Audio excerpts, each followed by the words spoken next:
Our legal team tries to get involved in every decision the company makes. What do you think the role of legal in marketing should be? I suspect legal doesn't really get involved in every decision, it just sometimes feels like it.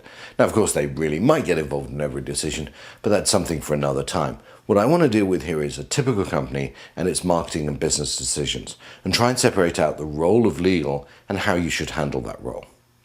Okay, let's start with the role of legal. Clearly, the role of legal is to keep your company and you out of trouble, legal trouble mostly.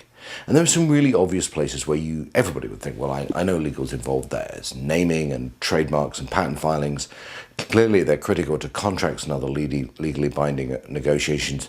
And you'd expect them to be there when you're trying to do HR or other, legal or corporate things like that. But there's really also a role for legal that might not strike you. And I'll give you 3 examples here of sometimes where you may miss the role of legal. Number 1, there may be statutory requirements or regulations. Think about SOX requirements. You may not know what they are. They can help you understand those. There may be legal agreements. You probably don't know every legal agreement your company has taken. They can help you with those. And there may be other legal actions or issues that are pending that haven't been communicated to you that might affect, and you may affect, by getting involved and doing something. So you expect them to have an opinion there. Basically, whatever the subject, it's always worth checking with legal first. There really should be no downside to that. But remember, how you explain the issue and what's important to you will really affect the answer they give you. So, how do you deal with a response from legal? So look, if it's a yes, I assume we're going to move on and not worry about it. So let's really focus on the no. In most companies, legal don't make business decisions. What legal are giving you is a legal opinion of the risk. A no to them means too high. So given you get the no, what do you do about it? Okay, there are a number of steps. First step, make sure legal knows exactly what you're trying to do. Remember, how you communicate what you're trying to do will change how the risk is perceived. And get them to quantify that risk. Don't accept a high, medium, or low. You really need a dollar number around it.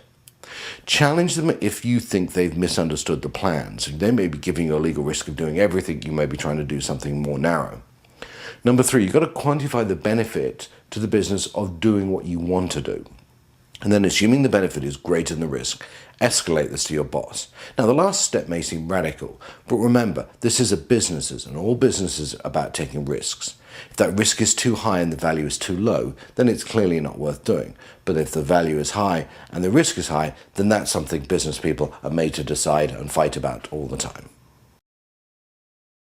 The bottom line here is most companies, the legal team don't make business decisions. It's your role as the business or the marketing person to assess the business benefit of something and then work with legal to come to the best solution for your company.